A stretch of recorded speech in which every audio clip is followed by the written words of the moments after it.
Hey guys, back for another review video. It's been a little bit. Yeah, thankfully you've enjoyed my doll hauls and a couple other haul videos, or my doll haul, another haul video, and my show us your dolls video since I've done a review, but I'm back at it. And today, I've talked about it in a lot of my videos, I finally finished Limbo by Bernard Wolfe. This is the one I read, the SF Masterworks version. It is a thick one, especially for when it was written in 1950. A little over 400 pages. So, as you may have guessed, since it's taken me so long to actually read this, it was a bit of a slog. So let's get down to it. Wolfe was a philosopher. He has a philosophy degree. Was actually a bodyguard for Trotsky way back when. And you could see some of that, come out in this book for sure. He didn't write a lot of science fiction, just maybe a novel or two. He wrote in some other formats or genres as well. However, I didn't really care for it that much. He's not a bad writer. It's not a bad book. I think it's more of a philosophy book, or a book about, or to write his philosophy and discussion of 1950 with a veneer of a futuristic science fiction world. So I'll get into some of the things I did like. Well, actually, let's talk about kind of what happened. So the main character is a doctor who, during World War III, essentially, the U.S. and the West versus basically what was going to be USSR or the USSR, get into a atomic war, and during that and what's controlling each side is basically a supercomputer, a brain that he calls a machine. So that you can tell this in 1950. Some of this is pretty interesting, pretty forward thinking. Machines controlling the actions. It's called EMSIAC. I don't remember what it stands for. EMSIAC. Each side basically has their own, and they're doing all computing the best possible moves to win the war, and the humans are just kind of like pawns. So this doctor finally gets sick of it, and he, in the middle of a raid or a bombing on his location in Africa, he hops into a plane and just takes off somewhere, ends up crash landing on an island near Madagascar in the middle of the Indian Ocean, and joins this tribe of natives that live there. And interestingly enough, this doctor had been, a lobotomist, or had done lobotomies and brain work. And the tribe he gets with, they call it Mundunga or something like that. Basically, a very primitive form of lobotomy. And the whole point of the lobotomy and Mundunga is to take the aggression out of people.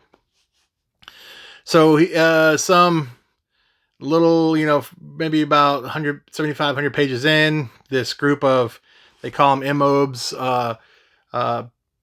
bunch of people with their limbs cut off, and they have artificial limbs, arms and legs, and they're doing all kind of acrobatics and stuff, and it seems like maybe they're here for an ulterior motive. And he kind of freaks out. Okay, he's been found. He has the desire to go back to the United States and see what's going on in the world. Well, this is post-apocalyptic in a way, or maybe post-World War III. The United States is much smaller than it used to be. A lot of cities were just destroyed by the atomic warfare in World War III, which is, I think, happened in this book in the early 70s. Present day in this book, I think it's 1990, so 18 years. He's been living on an island almost 18 years. He has a wife there and a son. And he just kind of goes back to the United States and meets some old people he was with in the war. Okay, so I'm going to spoiler a little bit. This isn't really a super spoilery plot, but if you don't want any spoilers, maybe skip ahead a little bit. So he kind of becomes this martyr figure, or this, he left this notebook behind that he wrote it as kind of a joke, and it is becoming almost their Bible and their manifesto of, to stop being warlike, we should cut off our arms so we won't have arms to fight each other with. So he really, the themes of the book tie the pacifism, is it against human nature, taking out the aggression, but finding taking out the aggression out of people's brains also kind of takes away what makes them human, right? And that's really the big theme of it, and how maybe some of these leaders say this, but then they're pacifists, but are they really? Are they just in it for power? He said it was more of a critique on the East and Russia and USSR, but also some as well against the United States. And as afterward, he even says, hey, this is something, at least in the United States, I can write, and I have my career, I have my head, I have my job, I can make money. If I tried to write this over there, I would probably be killed. So, fair enough. So that's kind of the gist of the story. I'm not going to go too much more into detail if you decide to read it. I think the book is too long. Uh, it probably could be 100 pages shorter, really. And a lot of the book felt like, okay, a character moves on and has pages long philosophical debates with this person. Okay, and this little other thing happens. Now it's time to have another pages long philosophical debate with another person. And a lot of the debates seem very repetitive. There's some of the same themes. Some things some people won't like about it. He gets in this what probably a lot of modern readers would consider misogynistic, and raping women or being the man in control. There's a scene of that, and another discussion of it happening, and women taking the more aggressive, forceful role of men because now there are these like little, amputated babies. Basically, some of them wear what they call them vol amps, or voluntary amputations, and they have limbs. Some say the pure amps won't even put the limbs on. They're just like little, and they put them in like little baby cribs, and they get fed by the women and take care of by the women because women aren't allowed to be vol amps. So you get some of that. You could tell it's dated in that regard. He takes heavily influence from Freud. He even admits it later. You could see it when he even mentions Freud in the story. You can see it. I'm not in the philosophy. I didn't take any philosophy courses. I know some of it from reading and in school where we had to get introduced to some of that, but I'm by far not an expert in that. But even I could see those influences just leaping out of the page, and to me, Freud is kind of a dated philosopher, or those kind of ideas and thoughts, right? So you're gonna have a lot of that in here. Some other ones as well, of course. But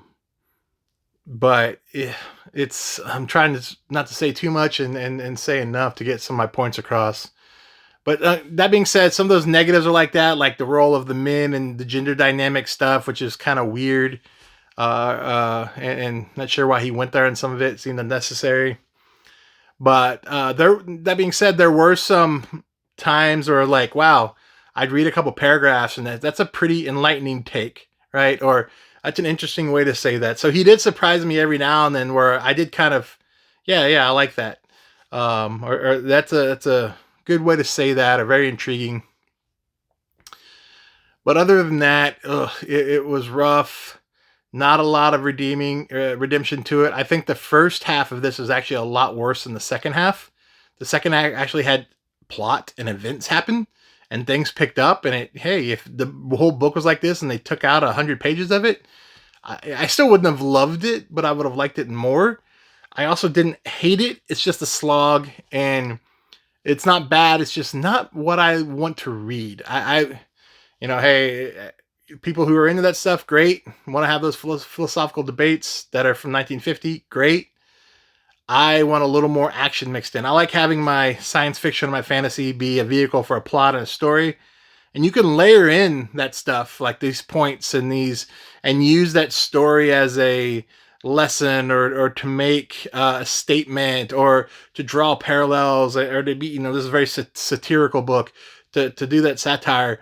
But I'd rather be a little more heavy into the plot, into the activity, and make it an enjoyable read, and not just be so dense with that stuff with this frail, thin layer of plot on top, which I feel this happens.